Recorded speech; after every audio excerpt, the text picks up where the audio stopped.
You'll be sacked in the morning. Those were the words Tottenham fans chanted at Thomas Frank after a 2-1 home defeat to Newcastle, and within 24 hours, he was gone. 8 months, one of the shortest managerial tenures in Tottenham history.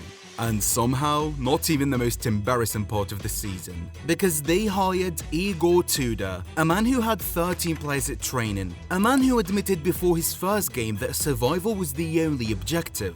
His first match, the North London derby. Spurs started well, the fans were loud, the energy felt good, but the final score? Tottenham 1, Arsenal 4.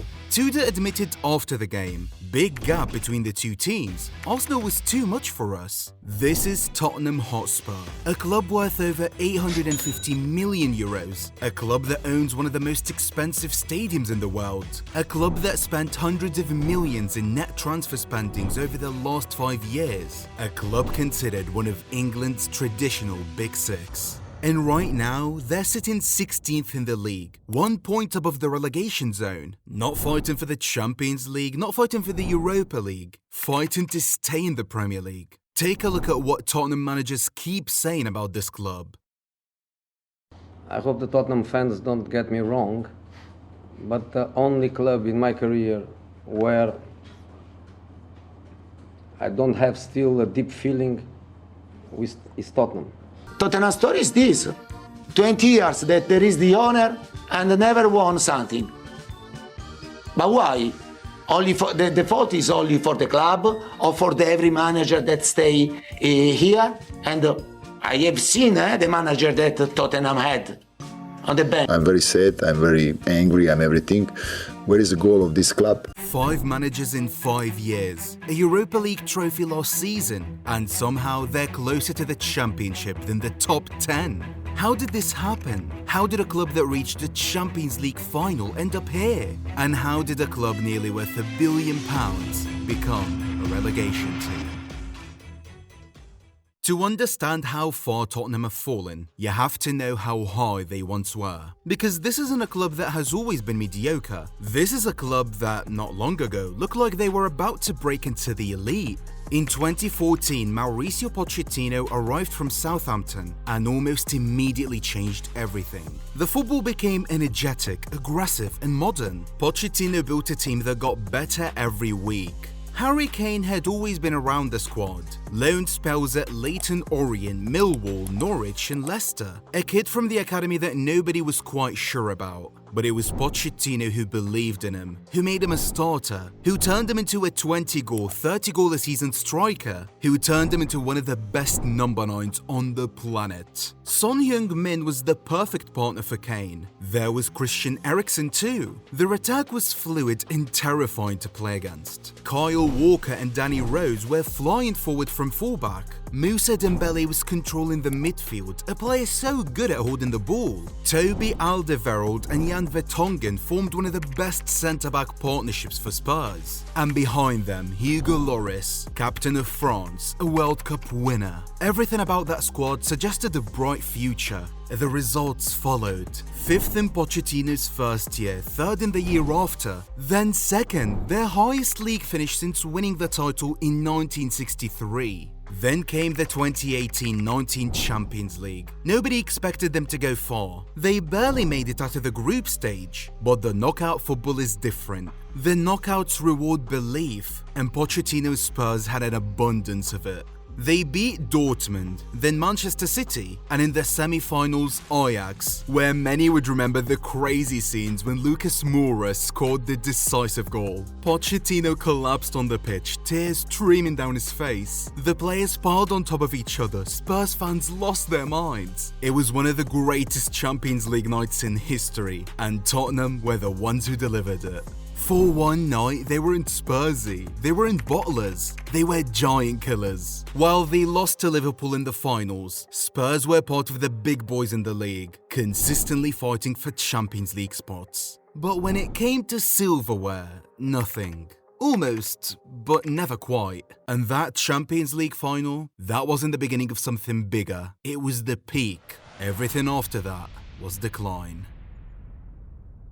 Here's the thing about that Champions League run. It was a miracle, but it was also a warning sign. Because while Tottenham were beating City and Ajax and reaching finals, something was rotten beneath the surface. Something that would catch up to them. Something that explains everything that came after. In the summer of 2018, Tottenham became the first Premier League club ever to go an entire window without signing a single player. This was after they had finished third, after they had pushed for the title, after they had proven they could compete with anyone in the league. That was the moment to invest. That was the moment to turn a great squad into a title-winning squad. Instead, Daniel Levy froze spending. Why? Because he was building a stadium. Tottenham's new home cost over £1 billion. An architectural marvel, one of the most impressive stadiums in world football. But it came at a cost. The focus on the infrastructure affected investment on the pitch. While Liverpool were signing Alisson and Fabinho, while the City was adding depth everywhere, while Chelsea and United were spending hundreds of millions, Tottenham signed nobody. And the cracks started to show. Dele Alli started to fade. Eriksen wanted a new challenge. Dembele's body was breaking down. Walker had already left for City a year earlier. The squad that Pochettino built was running on fumes. And football moves fast. Just 12 games into the new season, everything fell apart. Pochettino was sacked 5 months after the final. For many, it felt harsh. Letting him go so quickly felt like the club lost patience at the wrong moment. And when you look back now, that decision perfectly sums up Tottenham's story. They had incredible talent, they had momentum, they had a manager who understood the club, but they were never fully committed to building around it. They hesitated when they should have pushed forward, which is why Ange Postecoglou's words cut deeper than any statistic. And when you walk into Tottenham, what you see everywhere is to dare is to do. It's everywhere. And yet, their actions are almost the antithesis of that. To dare is to do, but Tottenham never dared, and to date, they still don't. After Pochettino, Tottenham decided they needed a winner. Someone who had lifted trophies, someone who knew how to close out the big moments, someone who could turn almost into actually. So they hired Jose Mourinho. On paper, it made no sense. You had Daniel Levy, a chairman famous for being frugal, for controlling every penny, for prioritizing balance sheets over trophies. And you had Mourinho, a manager famous for demanding spending, for wanting control, for his win-now mentality that burns through squads and budgets. The styles clashed from day one. Mourinho wanted immediate success. Tottenham's structure was built on long-term control and cautious spending. He wanted experienced winners. Levy wanted value signings. He wanted authority. Levy wanted compliance. It was never going to work. The results were inconsistent, the football became defensive, the exact opposite of what Pochettino had built. The fans hated it, the players looked lost, and Mourinho, he looked miserable. But here's the thing, despite all the negativity, despite all the issues, Mourinho actually got Tottenham to a cup final. The Carabao Cup final against Manchester City, April 2021, a genuine chance at silverware, a chance to end the trophy drought. And 6 days before the final, Tottenham sacked him. 6 days! They couldn't wait one more week. They couldn't let him manage one more game. They couldn't give him the chance to actually win something. According to reports, Levy believed that sacking Mourinho would give the squad a psychological boost ahead of the final. They lost 1-0 to Manchester City. Ryan Mason, the interim manager, couldn't turn things around. The trophy drought continued. And Mourinho, he had something to say afterwards that should haunt every Spurs fan. I hope the Tottenham fans don't get me wrong, but the only club in my career where I don't have still a deep feeling with is Tottenham. Jose Mourinho managed some of the biggest clubs in the world, clubs where he mostly succeeded, and the only one he has no feeling for, Tottenham. That says everything. After Mourinho, Spurs needed to reset. They needed someone who could calm things down, rebuild the culture, bring some stability. So they hired Nuno Espirito Santo. He lasted 4 months. The football was dire. The results were worse. A 3-0 defeat to Manchester United, a 3-1 collapse against Arsenal. The fans turned on him almost immediately. By November, he was gone. Another manager chewed up and spat out.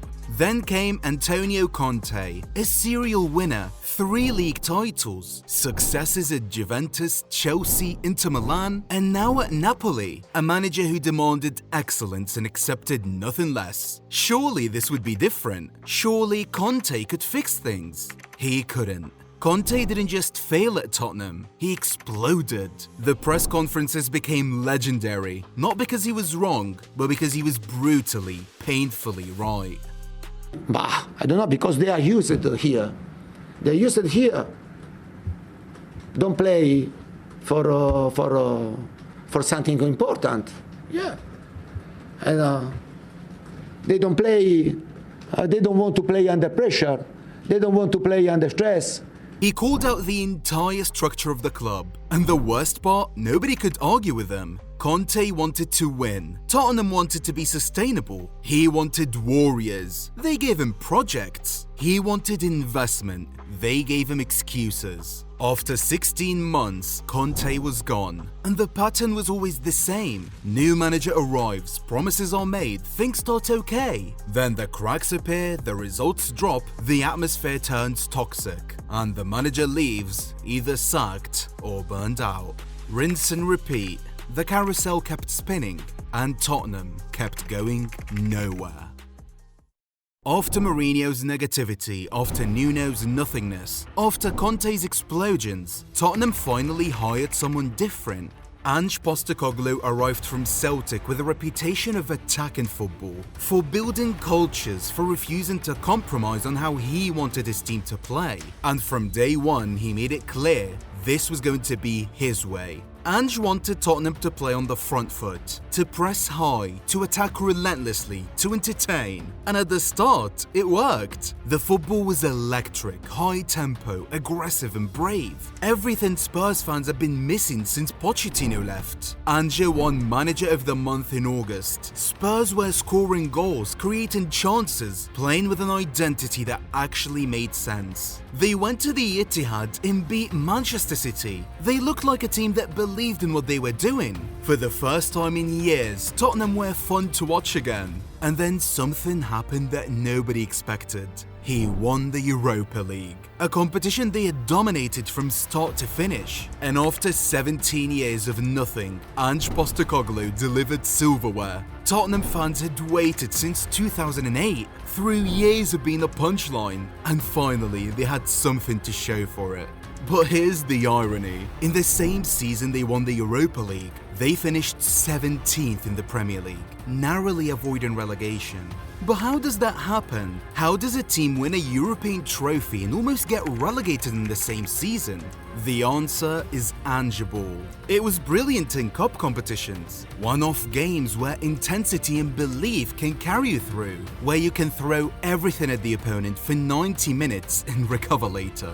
But over 38 league games, it fell apart. Spurs couldn't maintain the intensity week after week. They'd beat a top side one week, then lose to a relegation candidate the next. There was no consistency, no ability to grind out results when the football wasn't flowing, no plan B when plan A didn't work. Ange's philosophy was all or nothing, and in the league, they got nothing. Despite finally ending the drought, despite giving the fans something to celebrate, Tottenham sacked him. Any other club would have given him time, would have said, "You won us a trophy, let's build on that." But not Tottenham. Thomas Frank was supposed to be the answer. He had built something special at Brentford, a club with a fraction of Spurs' budget competing in the Premier League year after year, playing attractive football and punching over their weight. But managing Brentford and managing Tottenham are two completely different jobs. At Tottenham, the expectations change immediately. You're supposed to dominate. Frank never made that adjustment. When he was appointed, he said something that sounded like honesty at the time. The only guarantee is that we will lose games. Looking back, that wasn't honesty, that was a warning sign. Things started well enough. A 3-0 win over Burnley, then a 2-0 victory at Manchester City. For a moment, it looked like Frank had cracked something. But Spurs became predictable. Limited on the ball, unable to create from open play. Every attack was the same. Slow passes, move it wide, cross, and hope. The numbers were damning. 0.07 expected goals against Arsenal, 0.1 against Chelsea, against their two biggest rivals at home. By February, it was over. A 2-1 home defeat to Newcastle, another limp performance, another set of fans leaving early. After Frank, Tottenham turned to Igor Tudor, a man who admitted before his first game that survival was the only objective. A man who had 13 players at training because of injuries. A man tasked with saving a season that was already lost. His first home match, Arsenal, where they lost 4-1. Igor Tudor went on to set an unwanted record of becoming the first Spurs manager to lose his opening 4 games. He managed to avoid defeat against Liverpool, but with not many games left and Spurs just a few places above the relegation zone, it would be disastrous for a club of their stature to be playing in a lower division. But maybe that's what Tottenham need. A reset, a chance to rebuild from scratch, away from expectations they were never equipped to meet. Because the current path isn't working. Spending hundreds of millions and getting worse is unsustainable. Tottenham fans have been patient, and each time they were disappointed. Now they're watching their club fight relegation. Some people forgot just how good Tottenham used to be.